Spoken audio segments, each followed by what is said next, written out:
Eubanks versus Conor Benn 3 was epic from beginning to the end. And there was no moment in this fight, including the intro to the fight, where the father finally shows up with Eubanks to actually join this spectacle of a fight.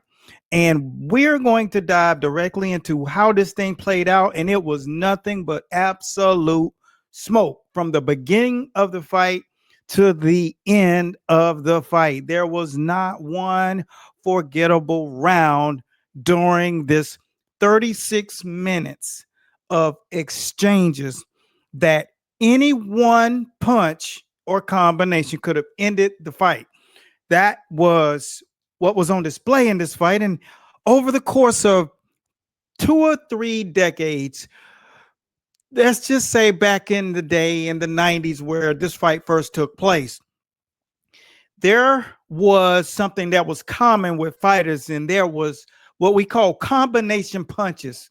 But when you seen over the course of the past couple of decades, where a lot of people have taken on the moniker of Floyd Mayweather, fighters like that who did not throw a lot of punches, sweet pea, just selective one punch here, defense, defense, defense, footwork, footwork, footwork, another punch.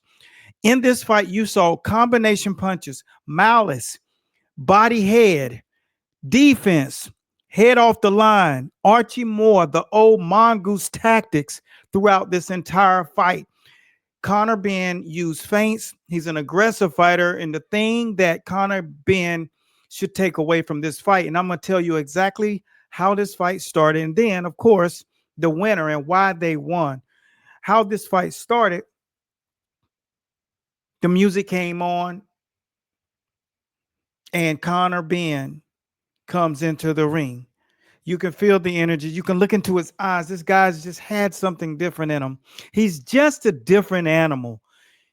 But once the entry of that fight started, Conor Benn in the ring, you see Eubanks and his father together, and it was spine tingling. I'm going to be real.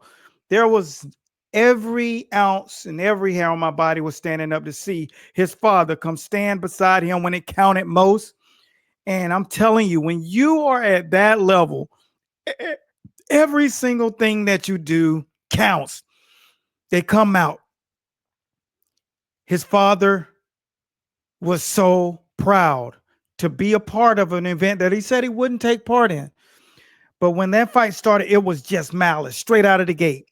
It was no filling you out. It was combination punches, hard punches to the head and body. You could tell that Conor Benn carried his weight well. He was a middleweight tonight. And if you're a welterweight, thinking about fighting Conor Benn is a really, really bad mistake.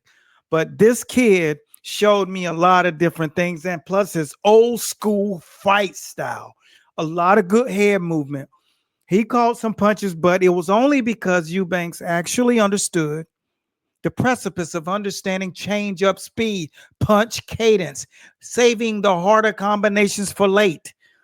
This is something that we always try to educate our fighters on who are watching, and the trainers who are training them, who are training them. This is what you must understand about the boxing game. But the end of the fight, there was no bad round. But at the second half of the fight, you could see that Eubanks, knowing that this kid could punch in Conor Benn, being a heavier puncher, he knew that I cannot get caught with this kid, and I got to start using all the tactics. And so he was smart. He used tactics. He tied him up. He turned him. But Conor Benn was very impressive. He didn't come away with the win with a 112-116 unanimous decision, but it was anything but unanimous when you looked at the fight. It was the experience that made the difference in the fight score. But you could have looked at it anyway and said, I chose Conor. And if you would have chose Conor, you would not have been wrong, because it was more about what did the judges have to score. You had to score the skills and the combination punches later in the fight. And with that being said, that's what Eubanks did well. And it gave him rounds. But when you look at the guy, the guy who was coming in there, the guy you'd rather have been was Conor Benn, because what he has, you can't teach. That malice, the cardiovascular. He never stopped throwing hard punches, which is what works against fighters who want to have that power. They want to have that speed. He had power, he has agility, he has feints. He just lacks one component, and that's punch cadences. He must understand when to throw punches in bunches and in combinations that don't have all the power on it. And that's what he has to do. You have to do it to win the fight. That's why I always share with you, skills don't pay bills, experiences do. And when you realize that you got to have more than skills to win fights at this level, that's when you start winning the fights that you lose. Now, he has his first loss, and he has nothing to be ashamed of, because this was a great fight. So what I'm going to do is I'm going to leave this and table this conversation for those of you who are actually wanting to actually see this in a lot of different segments as we break it down over the course of the next 48 hours.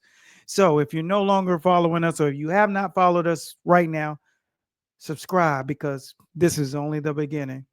My name is Eric A. Bradley, coach that is, and we teach boxing, the business of boxing, that is. Special shouts out to the Eubanks and the Benn family and everybody that took part in this event.